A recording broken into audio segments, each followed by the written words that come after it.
सुबह बैठ के चाय पी रहे हैं, अखबार पढ़ रहे हैं, माननीय विधायक जी का फोन आया। उन्होंने कोई काम कहा, फोन पर डीएम साहब ये काम देख लीजिएगा। हो सकता है काम नहीं होने लायक, हो सकता है नहीं होने लायक, नहीं करना है, मगर उसको रिफ्यूज करने का भी एक तरीका होना चाहिए। पोलाइटली रिफ्यूज कर सकते हैं। आपको ये भी तो कल्पना कीजिए ना कि आप घर में बैठ के चाय पी रहे हैं, विधायक जी क्या स्थिति होगी। सुबह सुबह 100 लोग बैठ के विधायक जी चाय पिला रहे हैं उनको, और वहां पर उनके जवाब में आपको फोन आ रहा होगा, तो आप उनको पोलाइटली अगर रिफ्यूज करते हैं, एक माने शिष्टाचार के साथ रिफ्यूज करते हैं, तो इसका आपका भी इम्पोर्टेंस बढ़ेगा और लोगों में भी मैसेज भी जाएगा कि नहीं, डीएम साहब सुनते हैं, बात करते हैं, ठीक है, जो नहीं काम होना नहीं काम होना है। तो मैं चूँकि समय अभाव है इसलिए मैं और कुछ बातें नहीं बताऊंगा आपको अभी इस समय में, मगर मैं फिर से यही अनुरोध करूंगा कि सिस्टम में आपकी पब्लिक सर्विस डिलीवरी बहुत अच्छी है, बिहार का हर जगह नाम है, मगर इसमें और बेहतरी हम लोग कर सकते हैं, सब लोग काम करें। सभी को बहुत बहुत धन्यवाद सर। और आगे उसमें और हम कैसे अच्छा कर सकते हैं,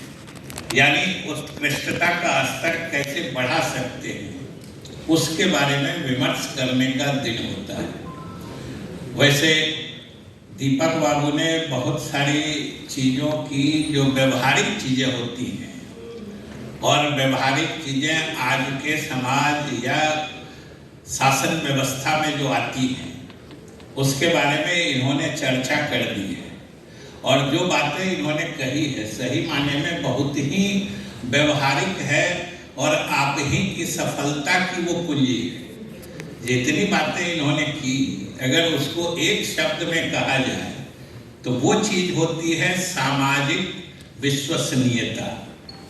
आपकी जो भी बातें इन्होंने कहा, फील्ड विजिट में जाइए, गरीबों के यहाँ जाइए, योजनाओं को देखने जाइए, नेताओं की बात सुनिए, विधायकों की बात सुनिए, संयोग से हम लोग जिस वर्ग से आते हैं उसकी भी वेदना उन्होंने सुना दी। कभी कभी अधिकारी नहीं सुनते हैं तो हम लोग की तो हालत होती है, एक तरफ लोगों की आकांक्षा अपेक्षाएं हैं, एक तरफ जो व्यवहारिक जो सीमाएं हैं, आपकी भी सीमाएं हैं, और एक चीज लेकिन है कि अगर आपने अपना अपराइटनेस बरकरार रखा है, आपने अपनी विश्वसनीयता और सही काम करने की ही स्थिति बना के रखी है, तब आपसे कोई गलत चीज की अपेक्षा भी नहीं करता है, और न ही कोई हम लोगों को पर भी दबाव डालता है कि भाई आप हमारा ये काम करा दीजिए। बल्कि कहीं कहीं तो मैं अपना अनुभव बता रहा हूँ कि कभी कभी तो कोई अधिकारी अगर बिल्कुल सुनने वाले उल्टा सीधा नहीं होते हैं तो हम लोग को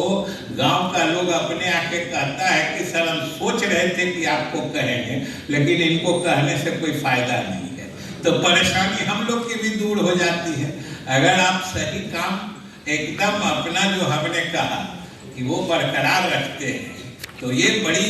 अच्छी चीज होती है। और एक दीपक बाबू ने जो कहा कि जनप्रतिनिधियों के साथ थोड़ा तारतम्य मिला के चलिएगा तो जनप्रतिनिधि हमेशा गलत ही नहीं सोचते और करते हैं। और आप लोगों के तो सेवा का इतिहास है, आजादी के समय से राष्ट्र नेताओं के साथ सिविल सेवा के अधिकारियों ने कंधे से कंधा मिलाकर इस देश में जो प्रजातांत्रिक प्रणाली की नींव रखी है,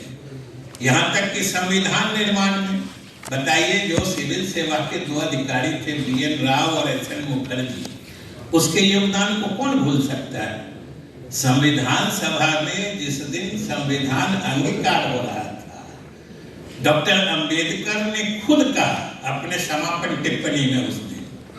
कि भाई जो श्रेय मुझे दिया जा रहा है इस श्रेय के हकदार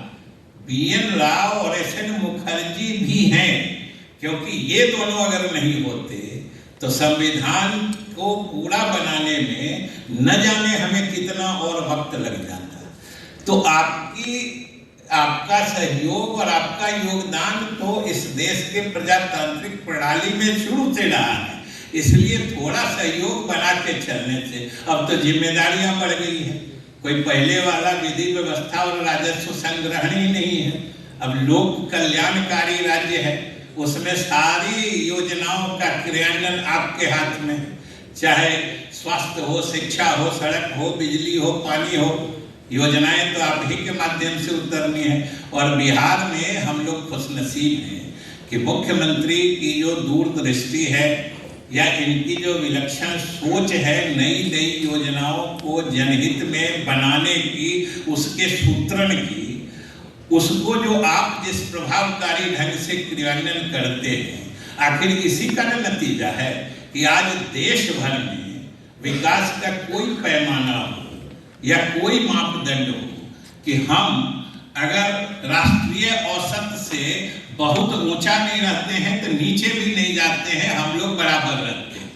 और कुछ मामले में तो मुख्यमंत्री ने जो अपनी सोच दी और आपने उसको प्रभावकारी ढंग से लागू करा दिया, तो बिहार ने एक नजीर पेश कर दिया, मिसाल कायम कर दी। इसलिए हम आज के दिन में आपको शुभकामनाएं देते हैं और खास तौर से